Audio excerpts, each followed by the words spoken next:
تو جب ہم جاتے تو اپنے لکھنے پڑھنے میں لگے ہوتے تھے تو ہمیں دیکھتے ہی کہتے مجھے پتہ چل گیا تمہیں بوڑھے نے بھیجا ہے کہ جاؤ اس کو کارگزاریاں سناؤ، بھاگ جاؤ، میرے پاس کوئی وقت نہیں تمہاری فضولیات سننے کی۔ کاموں بھگا دیتا تھا مولوی سے، کہتا بیٹھ تھا گئے مجھے کہ بیٹھ پتہ ہے گئے؟ تمہیں بڈھے نے بھیجا ہے کہ جاؤ اسے کہانیاں سناؤ، میں نہیں آتا تمہاری کہانی۔ بیٹا ایسے سکھاتا تھا۔ اور علماء عوام خواص بھول چکے تھے کہ دعوت فرض منصبی وَكَذَلِكَ جَعَلْنَاكُمْ أُمَّةً وَسَطًا لِتَكُونُوا شُهَدَاءَ عَلَى النَّاسِ۔ تو شہداء اللہ الناس کا فریضہ پوری امت کے ذمہ ہے اور سارا عالم ہمارے ذمہ ہے۔ میاں جی بدر الدین، یہی بدر الدین بتاتے ہیں، میں بیان کر رہا تھا تو سامنے کچھ لوگ بیٹھے تھے 10 12 15، تو پیچھے سے مولانا الیاس صاحب آئے، کہنے لگے بدر الدین اب کن میں بیان کر رہے ہو، کن کو سنا رہے ہو، کن کو سنا رہے ہو؟ کہا جی ان کو سنا رہا ہوں، مجھے سامنے ان کو سنا، اے تیرا بھلا اونٹ کی نیت کر، اونٹ، اونٹ میواتی زبان میں آخری کنارے کو کہتے ہیں، آخری کنارے کہ دنیا کے آخری کنارے کی نیت کر کہ میں یہ بات دنیا کے آخری انسان تک کو سنا رہا ہوں، ایسے وہ نیت کروا لیتا۔ اپنی زندگی میں 2 کمرے بنائے تھے مسجد میں داخل ہو کر، جنوب کی طرف اوپروں میں کھڑکیاں، کھلی کھلی دروازے، اور یہ فرمایا کہ یہاں غیر ملکی مہمان جب آئیں گے تو ان کو تم نے یہاں ٹھہرانا۔ تو وہ بیچارے ان کے مرید حیران ہوتے کہ ادھر مقامی کوئی نہیں آتا تو غیر ملکی کہاں سے آئیں گے۔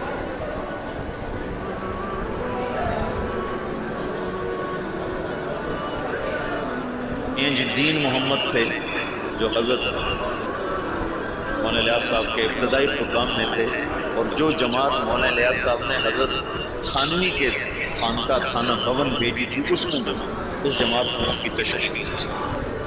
وہ کہتے ہیں ایک دفعہ مجھ سے کہنے لگے کہ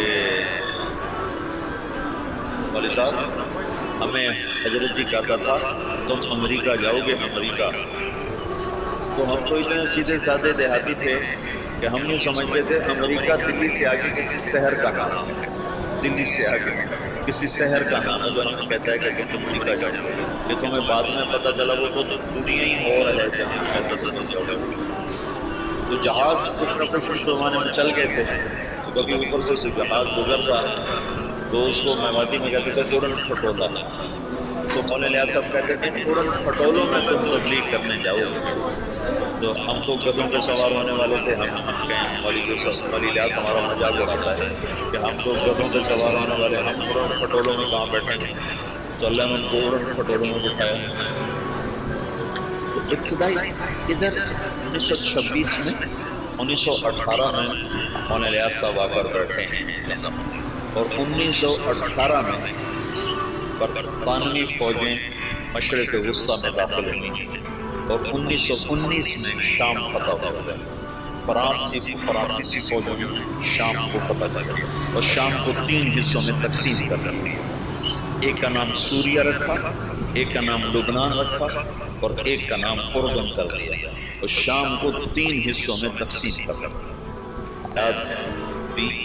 پھر ان کو روانہ کرتے کرتے 5 میل ان کے ساتھ پیدل چلتے گئے، پیدل چلتے۔ مولانا سعید خان صاحب سے یہ بات میں نے بہت دفعہ سنا، جب ان کو رخصت کرنے لگے تو کہنے لگے کہاں جا رہے ہو؟ کہا جی دلی جا رہے ہیں۔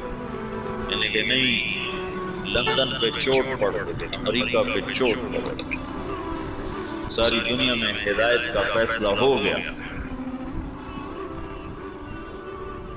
ایک دفعہ عبداللہ صاحب تشریف فرما تھے، کہنے لگے ہم 5-6 آدمی بیٹھے ہوتے تھے مولانا الیاس صاحب کے آگے، 6 7 اور وہ ہم سے کہتے کہ بھائی ساری دنیا میں جماعتیں بھیجنی ہیں، مشورہ دو کیا کیا جائے۔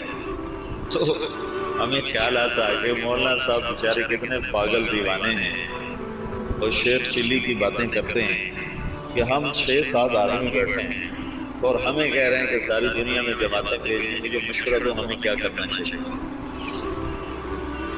اللہ تعالیٰ نے اپنی قدرت سے ظاہر کر کے دکھا دیا کہ کیسے سارے عالم میں ہم خود پھر رہے ہیں، ساری دنیا سے جماعتیں ہمارے پاس آ رہی ہیں، ہم سے ساری دنیا میں لوگ جا رہے ہیں۔ تو 1926 سے لے کر 1944 نوح میوات میں پہلی بستی ہے جہاں پہلا اجتماع ہوا۔ اس وقت اجتماع نہیں کہتے تھے، جلسہ کہتے تھے، جلسہ، پہلا جلسہ۔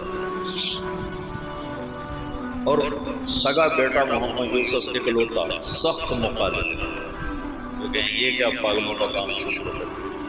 ان کا ذہن ذوق سارا تعلیمی تصنیف، 21 سال کی عمر میں طحاوی کی شرح لکھی، جو اس کی شرح 21 برس کی عمر میں لکھی۔ ایک صحابی آئے، یا رسول اللہ میرا پڑوسی ہے، اس کی کھجور ایسے ٹیڑھی ہو کر میرے گھر میں چند اس کی شاخیں ہیں، ان پہ پھل لگتا ہے، وہ ٹوٹ کے گرتا ہے، میرے بچے اٹھا لیتے ہیں، ہم غریب ہیں، وہ بھاگا بھاگا آتا ان کے منہ سے کھجور نکال لیتا ہے۔ اس کو کہیں کہ بچوں پر اتنی زیادتی نہ کرے۔ آپ نے اس کو بلایا، وہ منافق تھا، آپ نے اس سے فرمایا بھئی ایک سودا کرتے ہو؟ کہا جی کیا؟ کہا یہ کھجور مجھے دے دو اور اس کے بدلے جنت میں کھجور لے کے دوں گا۔ وہ کہنے لگا یا رسول اللہ یہ اصل میں میرے بچوں کو بہت پسند ہے، کوئی اور کھجور ہوتی میں دے دیتا، یہ تو میری معذرت ہے۔ وہ تو منافق تھا، وہ اٹھ کے چلا گیا۔ ایک صحابی بیٹھے تھے، وہ کہنے لگے یا رسول اللہ اگر میں وہ کھجور لے کے دے دوں تو مجھے جنت میں لے دیں گے؟ ان کا نام ہے ابو الدحداح۔ آپ نے کہا ہاں تو مجھے لے کے دے دے، میں تمہیں لے دوں گا۔ وہ اس کے پیچھے چلے گئے، اے بھائی کتنے میں بیچو گے؟ میں نے کہا جا جا، میں نے اللہ کے